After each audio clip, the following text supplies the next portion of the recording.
여러분은 주변 사람들과 대화를 주고받으실 때 좀 지친다, 시쳇말로 기빨린다, 이런 느낌을 언제 받으십니까?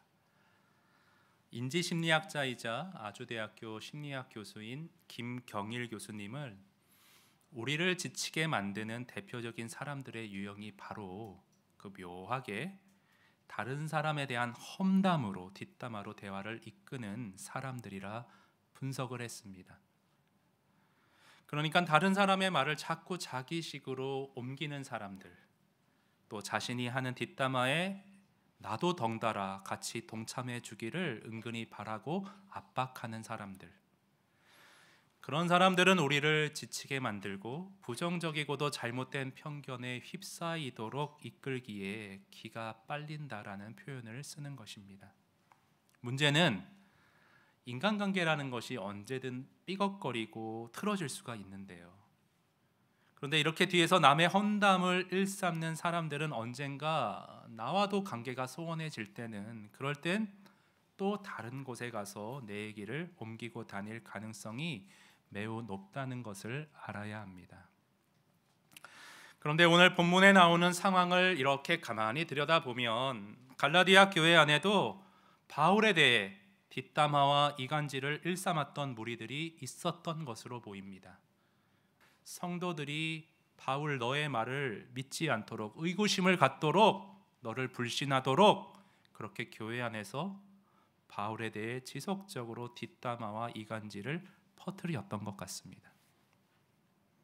어떤 식으로 말을 했을까 예상할 수 있는 게, 그래 바울이 유능한 건 우리도 인정한다. 그렇지만 아무리 뛰어난 사람이라도 혼자 너무 고립되어 있다 보면 한쪽으로 치우쳐지기가 쉽지 않겠냐. 봐라, 우리가 인정하는 베드로와 요한 같은 사도들하고도 바울은 전혀 왕래를 거의 하지 않는다.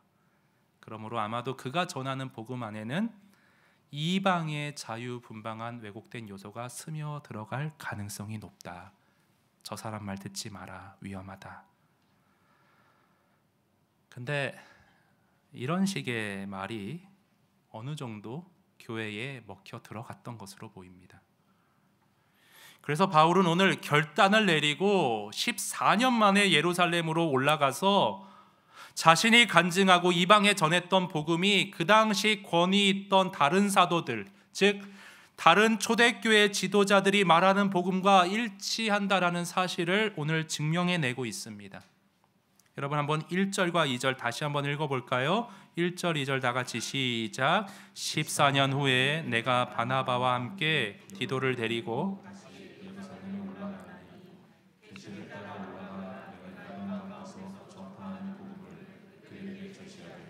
유력한 자들에게 사사로이 한 것은 내가 다름질하는 것이나 다름질한 것이 헛되지. 여러분도 잘 아시다시피 바울은요, 유대 예루살렘으로 올라갈 일이 별로 없었습니다. 왜냐하면 주로 이방 지역에서 선교 활동을 했었기 때문에. 그런데 지금 실로 오랜만에 예루살렘에 올라가서 거기 특별히 2절에 보시면 내가 이방 가운데서 전파하는 복음을 그들에게, 여기서 그들은 누구냐? 그 뒤에 따라 붙는 유력한 자들을 가리키는데요. 또 이 유력한 자들은 누구냐? 6절에도 나와요. 6절에 보시면 유력하다는 이들 중에 중요한 사람들 같아요. 9절에 상세하게 풀어줍니다. 이 유력하다고 인정받는 사람들은 9절에 뭐라 풀어져 있느냐? 초대교회의 기둥과 같이 여겨졌던 야고보, 게바. 여러분 게바는 누구죠? 베드로. 예수님이 반석이란 뜻으로 베드로에게 붙여준 별칭이 게바이지요. 그래서 야고보, 베드로, 요한 이 세 사람이 이 기둥과 같은 초대교회의 유력한 지도자들이었다는 겁니다.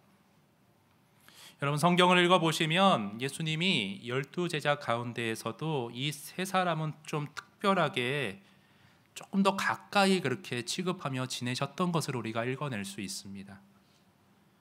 차별이나 편애가 아니었어요. 단지 뭐였냐면 예수님의 제자 훈련 방식이 그러했을 뿐입니다. 핵심적인 소수 인원을 조금 더 친밀히 더 깊이 있게 그렇게 지내면서 그들이 제자가 되어 또 다른 사람들에게 영향력을 사람을 통해 사람에게 흘러갈 수 있도록, 인격에서 인격을 통해 흘러갈 수 있도록 그렇게 예수님은 제자 훈련 목회를 하셨던 것입니다. 여러분, 화면에 준비했는데 마가복음 5장 37절 같은 데 보시면 한번 띄워주시겠어요?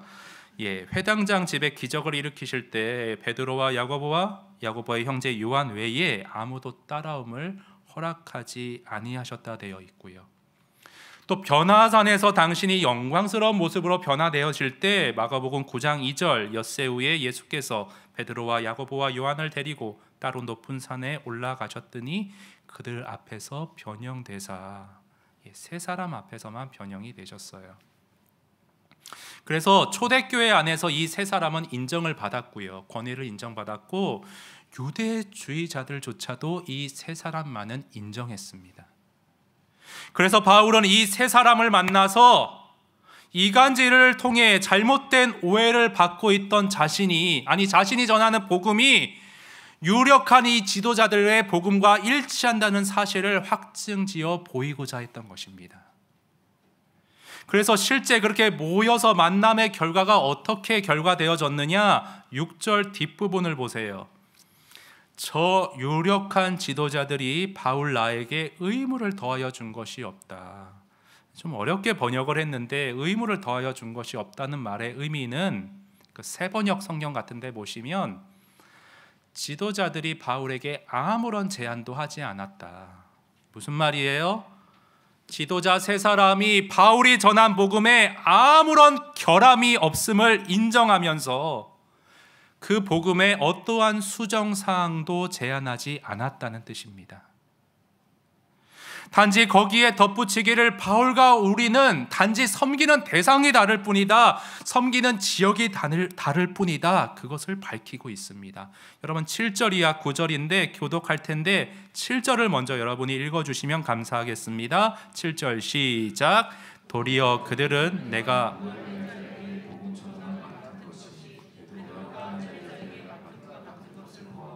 베드로에게 역사하사 그를 할례자의 사도로 삼으시니가 또한 내게 동일하게 역사하사 나를 이방인의 사도로 삼으셨느니라.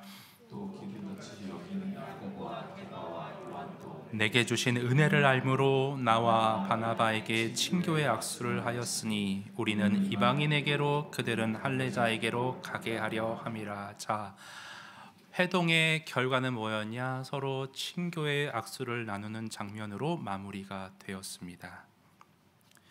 그러니까 친교의 악수를 나누었다는 것은 무슨 의미예요? 서로의 복음 메시지가 일치되어 있다는 것을 확인하고 초대교회 지도자들이 이방을 향한 바울의 사역을 공개적으로 인정하고 받아들였다는 뜻입니다. 그래서 이 상징적인 악수를 통해서요, 바울의 신뢰를 무너뜨리려 이간질했던 자들이 더 이상 설 자리를 잃고 말았습니다. 그런데 여러분, 오늘날에도요, 복음의 본질을 흐리고자 이간질하는 요소들이 우리 주변에, 우리 안에서 버젓이 고개를 들고 있다는 사실 여러분 알고 계십니까? 여러분, 오늘날에도 그 어떤 상황을 보면 이 여러 이간질의 요소들이 복음을 흐리고 그 본질을 위협하는 요소들로 잘 눈을 뜨고 보면 우리 주변에, 내 안에서 계속 언제든지 고개를 들고 일어나는 것을 우리가 좀 볼 수 있어야 합니다. 그래서 그런 눈을 가지고 우리가 교회의 본질을 지켜내기 위해서 어떤 것을 피하고 또 무엇을 위해 노력하고 애써야 하는지를 오늘 본문을 통해서 두 가지를 좀 여러분과 살펴보고자 합니다. 첫째, 복음의 본질을 지켜내기 위해 우리가 노력해야 할 첫 번째 부분은 뭐냐 하면요, 비본질적인 영역에서 서로를 인정하고 수용하고자 애쓰는 노력이라 할 수 있습니다. 비본질적인 영역에서 교회 안에서 비본질적인 영역은 서로를 인정하고 수용하고자 노력하자는 겁니다. 여러분, 예수님께서 우리에게 보여주신 복음의 본질, 복음의 그 정신은 무엇입니까? 은혜를 베풀고 은혜 받은 자로서 너도 베풀고 수용하고 포용하고 서로를 인내함으로 끊어 안으라는 것으로 요약할 수가 있을 것 같습니다. 이것이 복음의 정신이고 복음의 본질입니다. 그러나 저와 여러분을 돌아봤을 때 우리는 이러한 모습이 잘 안 되고 오히려 그 반대를 향해 치닫는 경우들이 왕왕 있습니다. 여러분, 3절, 4절에 그것이 조금 이렇게 좀 관찰되어질 수 있는데 3절, 4절 한번 보세요. 그러나 나와 함께 있는 헬라인 디도까지도 억지로 할례를 받게 하지 아니하였으니, 배경이 뭐냐면 디도는 헬라 그리스 사람인데 유대주의자들이 이 사람을 교회에서 봤을 때 막 할례를 받고자 압박을 가했어요. 그런데 바울은 그게 비본질적인 요소여서 굽히지 않고 안 받게 했었죠. 4절, 자, 이는 가만히 들어온 거짓 형제들 때문이라. 그들이 가만히 들어온 것은 그리스도 예수 안에서 우리가 가진 자유를 엿보고 우리를 종으로 삼고자 함이로다. 자, 여기 4절에서 좀 주목해서 볼게. 슬그머니 교회 안에 들어온 그 거짓 형제들이 누구인가? 극단적인 유대주의자들이었습니다. 자, 이 극단적인 유대주의자들은요, 자신들이 신봉하는 유대교의 관습, 전통, 이것을 디도를 비롯해서 갈라디아 교인들에게 계속 주입시키고자 했습니다. 그래서 바울은 이렇게 표현하죠. 우리를 자유를 박탈하고 종으로 만들고자 그러고 있다. 그런데 사실 이 유대주의자들이 무슨 아주 악인들이어서 이단의 무슨 추수꾼 같은 그런 존재여서 그런 것이 아니었고요. 무슨 억하심정이 있어서 성도들을 율법의 종으로 만들고자 했던 건 아니고요. 이들은 단지 자신들의 민족적, 종교적 유산에 대한 자부심이 너무 컸기 때문에 그랬습니다. 율법에 대한 진심 어린 애정과 열정을 지니고 있어서 그랬습니다. 그런데 어느 날 갑자기 바울이란 사람이 뜩 나타나더니 자신들의 신념과는 충돌하는 다른 말을 하고요. 또 사람들을 그 복음으로 끌어당기는 그런 바울이 왠지 꼴보기 싫었고 미웠고 시기심이 커져 갔던 것뿐이었습니다. 여러분, 사람은요, 이처럼 자신이 내가 몸담고 있는 전통, 내가 자라온 환경, 내가 지향하는 신앙의 색채를 중심으로 교회 안에서 나와 다른 사람들을 만나면 그를 적대시하고 나도 모르게 깎아내리고 그런 나의 아집에 사로잡혀 교회를 분열시키는 일을 벌이기가 쉽습니다. 제가 앞서 이간질에 대한 얘기로 설교의 서두를 열었었는데요. 그 뒷담화하는 사람들의 심리에 대해 김경일 교수님은 이렇게 파악을 하시더라고요. 내가 싫어하는 저 사람을 다수가 싫어하면 좋겠다라는 그런 심리가 있다는 거예요. 내가 싫어하는 거는 다수의 사람들의 눈으로 봤을 때도 그럴 것이다라는 타당성을 확보하고 싶은 욕구가 있다는 거예요. 그래서 남의 험담을 일삼는 사람들은 다수의 그 힘을 확보하기 위해서 자꾸만 사람들 옆에 붙어서 이간질을 퍼뜨리고 다니는 겁니다. 그런데 여러분, 오늘 우리도요, 이 종류와 모양은 좀 다를지 몰라도 비슷한 맥락에서 나도 모르게 교회 안에서 유대주의자가 되어 이간질로 뒷담화로 교회를 갈라놓고 분열시킬 위험이 있다는 사실 아십니까?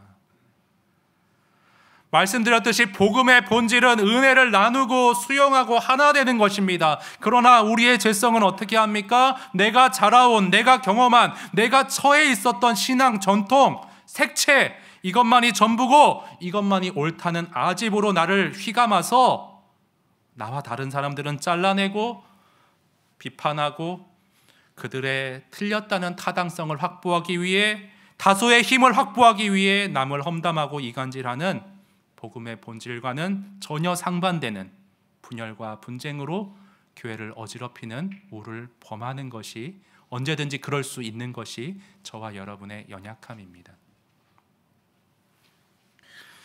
우리 교회를 떠나신 그 안타까운 사연을 갖고 계신 분이 계신데, 왜 우리 교회가 성찬식을 한 달에 한 번씩 매번 하지 않느냐, 거기에 대한 불만이 있으셨어요.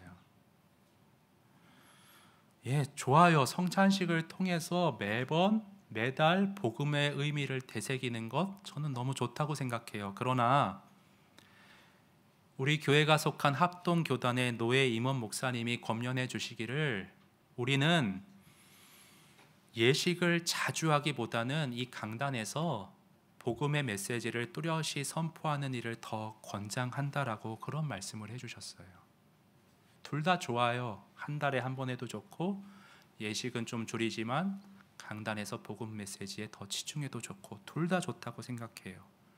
그러나 사람은 내가 처해했고 경험했던 전통과 분위기가 그것만이 전부라고 생각을 하시는 것 같아요. 또 어떤 한 분은 우리 교회 저기 상가 4층에 그 나무로 된 의자 있습니다. 그렇죠? 근데 그게 굉장히 못마땅하셨어요. 분당 우리 교회 가면, 드림센터나 체육관 가면 접이식 간단한 의자로 이렇게 놓여져 있습니다. 근데 좀만 생각해 보면 체육관이나 그 드림센터 가보신 분들은 알겠지만 거기 나무 의자 놓으면 정말 안 어울립니다. 근데 반면에 우리 교회 본당에 접이식 의자 놓으면 어울릴 수도 있겠지만 다수의 분들이 인테리어적으로 나무 의자가 맞겠다, 그렇게 의견을 모으셔서 그렇게 한 거예요. 제가 이거 뒷담화하는 거 아닙니다. 이런 식의 실제적인 예를 들어서 같은 함정을 좀 피하자는 거예요. 또 어떤 분은 대표 기도할 때, 우리 교회가 초창기 예배 순서에서 대표 기도할 때 이렇게 앉아서 기도를 했었습니다. 그런데 어떻게 기도하는 자리에서, 대표 기도하는 자리에서 모두 앉아 있을 수 있냐고 격양이 되셔서 제가 그거는 바로 바꿀 수 있으니까 다음 주에 바로 제가 바꿨습니다. 그런데 생각해 봐야 할 것이, 이런 것들이 정말 본질인가? 그게 그렇게 감정이 격양될 일인가? 또 그게 교회를 떠날 일인가? 제가 지난 가을 새벽 부흥회 때 여러분에게 나누었죠. 교회가 왜 갈라졌느냐? 그 커튼 색깔 때문에. 시골 교회인데 그 나무 바닥에서 예배드리던 그런 교회였어요. 근데 이제 세월이 변하면서 의자가 들어오기 시작했는데, 의자를 들여놓기 시작하면서 그 바닥파와 의자파가 갈려서 교회가 찢어졌습니다. 정말이에요. 어떻게 하나님을 예배하는데 그렇게 불공평하게 의자에 기대어 예배할 수 있느냐? 바닥에 무릎을 꿇고 해야지. 그래서 존 버년, 철로 역장의 저자 존 버년은 성도님들이 비본질적인 것으로 이렇게 싸우고 있는 그런 모습을 한탄하며 이렇게 말했습니다. 답답하다. 마귀와 거짓에 대항하여 힘을 합쳐 싸워야 할 성도들이 자기들끼리 비본질적인 것으로 다투고 있다니 너무 답답하다. 여러분, 우리는요, 적과 동지를 구별할 줄 알아야 합니다. 교회를 지탱시키는 복음, 교회가 지켜내야 할 복음의 본질, 비본질이 무엇인지를 신중히 분별해 낼 줄 알아야 합니다. 본질이 위협받을 때는 절대 침묵해서나 양보해서는 안 됩니다. 단호하게 바로 대처하고 필요하다면 거기에 대항하여 싸울 줄 알아야 됩니다. 바울은 복음의 본질을 위해 싸웠습니다. 그러나 우리 대부분의 많은 경우들은 보통 본질이 아닌 비본질적인 요소들 갖고 서로 다투고 싸우는 경우들이 많습니다. 그런데 우리는요, 비본질적인 요소로 다투기만 하고, 우리는요, 은혜와 사랑으로 포용을 받은 자 아닙니까? 비본질적인 부분에서 나와 다른 사람이 있을지라도 그를 은혜와 포용으로 끌어 안을 수 있는 그러한 은혜가 내 안에 풍성히 거해 있어야 합니다. 내가 경험한 것, 내가 익숙한 것으로 상대방을 속박할 것이 아니라 그리스도 안에서 서로를 자유롭게 해줄 수 있어야 합니다. 나와 다른 것은 전부 틀린 거야. 성급하게 격양되게 공격하고 비판할 게 아니라 상대방의 정당성을 헤아려 보고 그것이 성경적으로 틀리지 않다면 나름의 진정성을 서로가 인정해 줄 알아야 합니다. 하나님이 우리를 받아주신 것처럼 우리도 서로를 받아줄 수 있어야 합니다. 하지만 계속 강조드리지만 우리는 죄성이 있어서 다 모두가 자기 중심적이고요. 그래서 나 위주로 생각하고 내 경험으로 판단을 하고 내 감정을 잣대로 느끼기가 쉽습니다. 그래서 우리 그런 어떤 분열되는 이간질적인 요소들 다 걷어내고 말씀 앞에서 정말 이것이 본질인지 비본질인지를 그걸 먼저 한번 생각해보고 기도해보고 그런 다음에 신중하게 입을 여는 것이 그러한 태도가 교회를 지켜나가는, 즉 복음의 본질인 사랑 가운데에서 서로를 용납하고 성령이 하나 되게 하신 것을 힘써 지켜나가는 그런 덕스러운 일이 될 것입니다. 우리 교회 어느 집사님께서 봉사하시면서 드시는 생각을, 당신의 생각을 저에게 문자로 전달해 주신 일이 있으셨어요. 그런데 의견을 주시기에 앞서 그 나눠주신 문자의 내용이 너무 인상적이어서 제가 허락을 받고 그것을 좀 읽어드립니다. 이렇게 보내셨어요. 목사님, 하나님을 만난 이후로 살면서 가장 어려운 일이 말을 아끼고 기도하는 것이더군요. 아무리 선한 의견이라도 기도보다 앞서지 않아야 하는 마음 중에 제가 조심스럽게 이런저런 말씀을 드립니다. 어떻게 이렇게 신중하게 말씀하시는데 제가 안 받아들이겠어요. 오늘 우리 교회 안 그 구석구석에 이러한 신중함과 성숙함이 곳곳에서 피어날 수 있기를 바랍니다. 여러분, 1만 성도 파송운동 29개 교회, 제가 사정을 다 몰라요.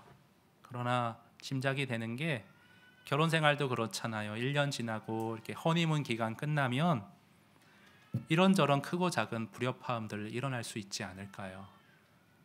우리 교회도 예외는 아니라고 생각하는데요. 그러나 오늘 우리가 이 말씀 앞에서 유대주의자들의 오류를 벗어나서 나의 껍질을 좀 탈피하고자 부단히 노력해 나갈 때, 비본질적인 영역에서 서로를 인정하고 수용하고자 애쓰며 노력해 나갈 때, 그럴 때 우리 성도 소리교회는 서로가 베풀고 수용하고 포용하는 그 복음의 정신, 그 복음의 본질을 굳건히 지켜나가는 하나 되는 교회로서의 비전을 이룰 줄 믿습니다. 여러분, 교회가 복음의 본질을 지켜나가기 위해서 이렇게 애쓰고 노력해야 될 것, 서로를 포용하고 비본질적인 영역에서 끌어안고자 노력하는 그런 노력이 필요하고요. 두 번째는 복음의 은혜를 흘려보내기 위해 애쓰는 노력이 또한 필요합니다. 복음의 은혜를 주변으로 흘려보내고자 애쓰는 노력. 여러분 10절에 보시면요, 우리 10절 마지막으로 한번 다 같이 읽어볼까요? 시작. 다만 우리에게 가난한 자들을 기억하도록 부탁하였으니 이것은 나도 본래부터 힘써 행하여 왔노라. 자, 교회의 주요 지도자들과 바울이 서로 회동을 친교의 악수로 잘 마무리하였는데 지도자들이 딱 한 가지를 당부를 주었습니다. 뭐라고 하냐 하면 가난한 자들을 바울이여 잊지 말고 그들에게 복음의 은혜와 섬김이 흘러갈 수 있도록 힘써 주십시오. 바울이 뭐라고 반응하냐 하면 복음의 본질적인 부분을 당부해 주셔서 참 감사합니다. 이 일은 본래부터 제가 힘써왔던 일인데 앞으로 지도자들의 격려에 더욱 힘을 입어서 제가 더욱 열심을 내보도록 하겠습니다. 여러분, 우리 기독교가요, 역사를 쭉 돌이켜보면 이 교리가 맞네 틀리네 그 중요해요. 교리의 순결성을 위해 투쟁해야죠. 그러나 그렇다 보니 거기에 너무 힘을 쓰다 보니 복음의 은혜를 흘려보내는 일을 좀 소홀히 한 측면이 없잖아 있는 것 같습니다. 우리는 항상 균형을 갖추어야 합니다. 교리의 순결성, 복음의 은혜를 흘려보내는 열심, 두 가지가 다 있어야 돼요. 찰스 스윈돌 목사님이 이런 말씀을 하셨어요. 신학적으로는 1.1획도 틀리지 않게 정확을 기할지 모르지만 막상 가난하고 궁핍하고 무력하고 절망적인 사람들에게 그들에게 다가가 손을 더럽힐 생각을 하면 벌벌 떠는 교회들이 있다. 얼마나 비참한 일인가. 하나님의 깊은 은혜와 자비에 대한 신학적 진리들을 깨달은 사람들이야말로 마땅히 세상에서 가장 너그럽고 희생적이며 자비로운 사람들이 되어야 마땅하다. 복음은 머릿속에 간수해둘 일련의 명제가 아니라 우리의 마음과 손발로 표현되어야 할 능력이다. 여러분, 이 말에 아멘으로 동의하십니까? 그래서 여러분, 정말 우리가 동의한다면 우리 교회의 또 하나의 비전, 섬기는 교회. 우리는 이 섬기는 교회가 정말 될 수 있도록 각자의 삶의 영역에서 힘써야 될 줄로 믿습니다. 오늘 공동회의 때 재정 결산 보고를 할 텐데요. 잘 정리해 보니까 아직은 신생교회라서 그런지 이 섬기는 교회로서의 재정 사용이 그 비율이 아직은 적은 것을 확인해 볼 수가 있었습니다. 그 일전에 제가 이동원 목사님 기도 내용을 이렇게 나눔을 들은 적이 있는데, 목사님은 그런 기도를 하셨대요. 우리 교회가, 당신이 목회하는 교회가 예산의 50%를 선교와 구제에 쓸 수 있도록 그렇게 기도를 하셨다는 얘기를 들은 적이 있습니다.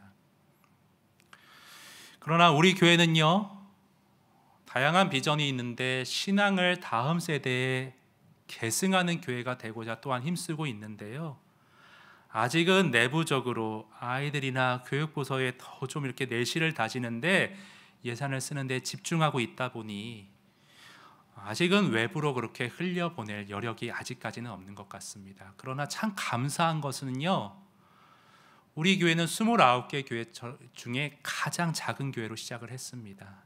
그러나 결산을 해보니 1년 결산에 마이너스가 없었어요. 여러분, 우리가 아래 건물 아래층 임대하고 인테리어 음향 공사 시작했으면 이 고금리 시대에 은행 대출 안 할 수 없었을 것입니다. 그러나 컨벤시아에 와서 재정을 딱 맞춰주셨고 정말 돌보시는 손길로 매일의 만나와 같은 촉한 은혜로 우리 교회를 오늘까지 이끌어 주셨습니다. 정말 우리가 하나님의 마음에 합한 이 비전을 갖고 부단히 나아간다면 우리는 앞으로 재정과 또 실제 봉사의 실천의 많은 영역을 더 외부로 복음의 은혜를 흘려보내는 교회가 될 줄로 믿습니다. 여러분, 우리 순자님 가운데요, 참 주민센터에 그 독거노인 도시락 배달 봉사를 하시는 분이 있으세요. 주민센터에서 반찬은 다 만들어주는데 그거를 배달할 사람이 없다는 거예요. 그런데 배달을 해보니 그 노인 어르신들이 외로워서 얘기할 상대를 그렇게 원하신대요. 그래서 좀 가서 전해주면서 얘기를 나누다가 기도해 드렸대요. 어느 한 날은 좀 기도해 드릴까요? 근데 거부하지 않고 좋아하시더래요. 하나님을 몰라도 기도 가운데 느껴지는 하나님의 임재와 그 평안이 있잖아요. 그래서 기도로 마음을 트고 복음을 전하고 있다고 합니다. 저는 이런 일을 우리 성도님들께 각자 찾아서 삶의 영역에서 좀 섬기십시오 이렇게 독려하고 끝낼지, 아니면 우리 교회적으로 전체적으로 동참할 어떤 창구를 좀 이렇게 꿰야 할지 좀 고민 중에 있습니다. 그러나 하나 방향을 잡은 것은 그 튀르키예 시리아 모금 헌금할 때 저는 그때 이제 경제적으로 우리가 너무 성도님들이 어려운 때라 따로 모금하지 않고 우리 교회의 어떤 11조 예산에, 그 11조가 원래 구제 명분이니까요, 헌금의 일부를 그쪽으로 모금을 했었는데 한 성도님이 찾아오셔서 그것 말고 난 또 따로 하고 싶다고 그런 성도님이 계셨어요. 그래서 각자 하시지만 교회적으로도 이렇게 창구를 좀 안내해 드리는 것도 필요하다 생각을 하고 있습니다. 그래서 우리 리더십들과 잘 상의해서 길이 열리면 여러분들과 공유하고 또 함께 섬기는 교회로서 발돋움을 했으면 좋겠습니다. 오늘 결론을 맺겠습니다. 복음, 우리가 복음으로 구원받은 것은 절대 우리의 부족한 행위나 선행으로 구원받는 것 아닙니다. 여러분, 구원은 오직 예수 그리스도를 믿음으로, 오직 은혜로만 우리가 구원을 얻습니다. 근데 중요한 것은요, 우리가 그렇게 은혜로 구원을 받았다면 마땅히 뒤따라와야 할 그 어떤 삶이 뭐냐? 그 은혜가 너무나도 고맙고 감사하여서 이제는 나 주님을 위해 살겠다, 내 주변의 다른 이들에게 이 은혜 흘려보내며 살겠다, 그런 열의와 다짐과 소원을 가지는 것이 여러분 마땅합니다. 내가 만약 이에 대한 아무런 부담이 없다면, 사모함이 없다면, 무감각하다면 나는 다음에 두 가지 경우 중 한 경우에 속할 사람일 줄 모릅니다. 그건 뭐냐? 한 경우는 근본적으로 하나님의 은혜를 아직 깨닫지 못한, 구원받지 못한 사람일 수 있고요. 또 한 경우는 구원받았다 하더라도 은혜가 심령 가운데 메말라서 단단히 병들어 있는, 목말라 병들어 시들어 있는 경우라고 볼 수가 있습니다. 여러분, 두 경우 모두 이런 경우가 우리에게 해당되지 않기 위하여서 우리 마지막으로, 아까도 마지막 했는데 죄송하네요, 요한일서 3장 16절에서 18절 말씀 화면에 준비했습니다. 우리 같이 합독하여 읽고 오늘 설교 마치도록 합니다. 같이 읽습니다. 시작. 그가 우리를 위하여 목숨을 버리셨으니 우리가 이로써 사랑을 알고 우리도 형제들을 위하여 목숨을 버리는 것이 마땅하리라. 우리가 세상에 재물을 가지고 형제의 궁핍함을 보고도 도와줄 마음을 닫으면 하나님의 사랑이 어찌 그 속에 거하겠느냐. 자녀들아, 우리가 말과 혀로만 사랑하지 말고 행함과 진실함으로 하자. 아멘. 우리가 은혜 받은 자답게 말과 혀로만 사랑하지 말고 우리 삶의 실질적인 행함과 또 진실함으로 이 은혜를 실제로 나누는 그러한 삶을 이어갈 수 있기를 바랍니다. 하나님 아버지, 우리의 연약함이 어떠한지를 아시지요. 우리는 은혜 받았음에도, 말할 수 없는 긍휼을 받았음에도 베풀고 나누기보다는 나의 아집과 나의 무엇에 사로잡혀 나 아닌 다른 것에 정죄하기 바쁘고 깎아내리기 바쁘고 등 돌리기 쉬운 것이 우리의 연약함임을 주님 긍휼히 여겨주시기를 원합니다. 이 시간 모든 것을 다 아시는 주님 앞에 회개의 영으로 나아갔사오니 그리스도의 보혈로 모든 것 씻어주시고 주의 은혜로 새로운 것 채워주시어서 이제는 분열이 아닌 성숙함으로 하나 되기를 힘쓰는 복음의 본질과 정신을 구현하는 나의 삶이 될 수 있도록 오늘의 말씀으로 인도하여 주시옵소서. 하나님, 단순히 지키기만을 힘쓰는 소극적인 자세에서 이제는 더 나아가 내 주변에 이 은혜를 베풀고 어떻게 나눌지를 주님 앞에 구하며 찾으며 실천하는 저의 삶이 될 수 있기를 원합니다. 하나님, 성도 소리교회에게 섬기는 교회로서의 비전을 주셨는데 주님의 때에 우리의 기도 가운데 이루어 주실 줄을 믿습니다. 우리 성도님들 각자가 주님 앞에 구하고 찾게 하시어서 정말 예수 믿는 자의 넉넉함과 예수 믿는 자의 사랑과 그리스도의 사랑의 풍성함이 어떠함을 세상이 우리를 통해 경험하고 볼 수 있도록 주님, 우리를 사용하여 주시옵소서.